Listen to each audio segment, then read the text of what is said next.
जान छज्जा टूट गया। मोदी को वहां दर्द होता है और वहां दर्द नहीं होता है मणिपुर में बहन बेटियों की।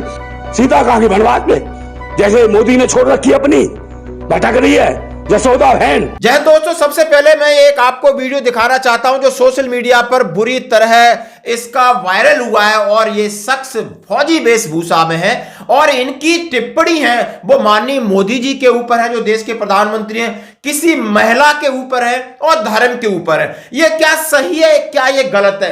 पहले तो आपको ये वीडियो देखना होगा, रुकना नहीं है, ये वीडियो देखना है। और वो जो मांस खाते थे गाय मांस, वो भूतनी के गए। बताओ इस राम मंदिर उद्घाटन में है वो कौन गई? आलिया भट्ट खाती गाय मांस भूतनी की।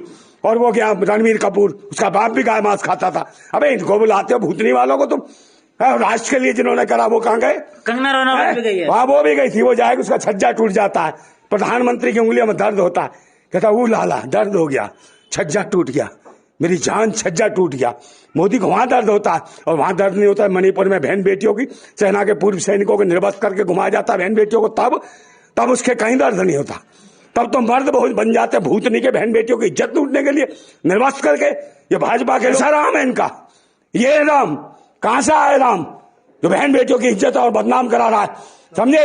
और बिना सीता के राम अकेला खड़ा कर दिया, जैसा खुद रणवा वैसे राम को जय श्री राम। अकेला राम का मंदिर, सीता कहां थी? सीता कहां की वनवास में, जैसे मोदी ने छोड़ रखी अपनी, भटक रही है जसोदा बहन। समझे? कहां लड़ाएगा नैन? इधर तो लड़ा ले नैन। वो आ तो गई थी कौन? कंगना रनौत। हाँ, उसी का छज्जा याद आता है। मैं अपना घर देख लेता ना, घर बसा लेता, परिवार तेरा सही हो जाता। समझे?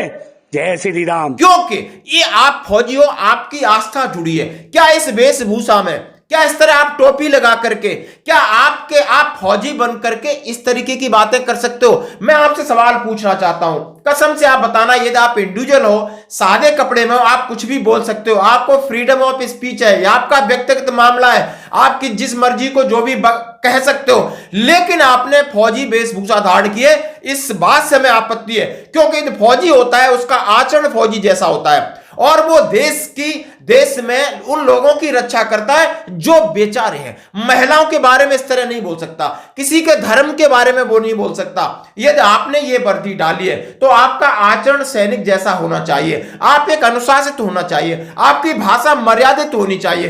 क्योंकि आप जिन लोगों को कह रहे हैं और पूरी दुनिया जो आपको देख रही है, कुछ नेगेटिव लोग आपको सपोर्ट कर रहे होंगे, लेकिन यहां पर देश की लोगों की भावनाएं आहत होती हैं। क्या आप फौजी भी ऐसा करने लगे?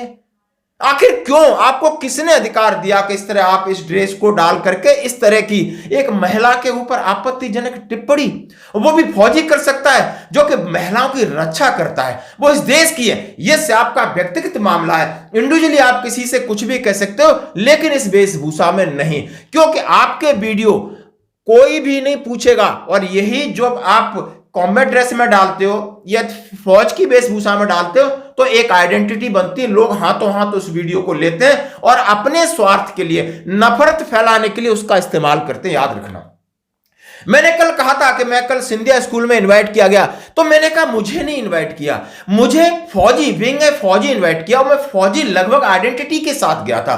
तो उन्होंने सम्मान किया, तो फौज का सम्मान किया, मेरा व्यक्तिगत उसमें कुछ नहीं था। अब मेरा फर्ज बनता है कि मैं इस सेना की वर्दी की या सेना का, जिसके ऊपर अटूट श्रद्धा है, पूरा विश्वास है, यहां तक संत ऋषि मुनि भी बोलते हैं कि ये हमसे ऊपर है, तो इस आपकी जो साख बनी है उस पर बट्टा लगाने का ये काम है। मैं फिर कह रहा हूं कि आप व्यक्तिगत आप कुछ भी बोलिए, जिसके पास जाइए, जिसका नाम ले रहे हैं आप, जिस प्रधानमंत्री के पास जाइए, गृह मंत्री जी के पास जाइए, लेकिन ये वर्दी पहन करके यदि आप ऐसा करते हो तो वर्दी का गलत इस्तेमाल है। आप इस बात से सहमत हैं या नहीं? यदि आप बुद्धिजीवी हैं, यदि सेना में हैं, आपकी 60-70 साल उम्र है, कितने लोगों ने कुर्बानी दी है इस वर्दी के लिए? ये वर्दी पहनकर इस देश की मां बहनों की रक्षा के लिए कितनों ने अपने शीश कटाए होंगे। तो क्या हम इस तरह की वेशभूषा में और इस तरह की बातें करते हैं? मुद्दे हो सकते हैं, आपको उससे परेशानी हो सकती है, मैं इसकी बात नहीं कह रहा हूं, लेकिन मुझे इस बात से आपत्ति है। अब इसके लिए आपको जरूर कमेंट्स करना होगा। मैं जानना चाहता हूं, क्या इस तरह टोपी उल्टी लगा देना, क्या कॉम्बैट ड्रेस पहन लेने, के बावजूद आप इस तरह की टिप्पणी करते हो, क्या वो सही है? मैं टिप्पणी पे नहीं जा रहा, आप क्या कह रहे हो? जो भी आपने कहा है वो आपका व्यक्तिगत मामला हो सकता है, वो आपके लिए एक मौलिक अधिकार है, आप उसका इस्तेमाल कर रहे हैं, वो आप जाने, लेकिन ये अधिकार नहीं है कि आप वर्दी, क्योंकि इसमें सबकी आस्था छिपी है और इसमें सारे लोगों की भावना है। लोगों का एक संदेश जाएगा, क्या फौजी में भी ऐसा करने लगे? शायद ये मुझे अच्छा नहीं लगा। मैं आपकी राय चाहता हूं दोस्तों। धन्यवाद।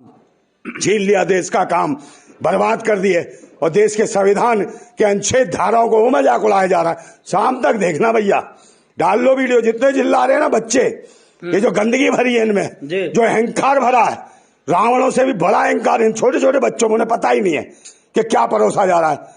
बिना हेलमेट बांधे, झंडे बांधे, चार चार बच्चे लड़के जय श्री राम, पुलिस भी कुछ नहीं कह रही। भाई जरा सी भी गाड़ी स्लिप हो गई ना, ये चारों की खोपड़ी खिल जाएंगी तरबूज की तरह, फिर कहेंगे जय श्री राम, ये क्या हो गया है? फिर राम को करेंगे राम नाम सत्य, राम नाम सत्य। भूतनी वाले रोओगे तुम, अपनी औलादों को भी सही कर लो। ये धर्म के नाम पे जो नंगा नाच कर रहे हो ना, ये भारत के लिए एक दर्द की ओर ले जाएगा, ये भारत को विनाश की ओर ले जाएगा। भारत को जरूरत है शिक्षा, स्वास्थ्य, रोजगार और तरक्की की, महंगाई से लड़ने की, समझे नहीं? मैं फिर कहता हूं क्रांति की तो जरूरत पड़ेगी भारत को, और हम क्रांतिकारी हैं।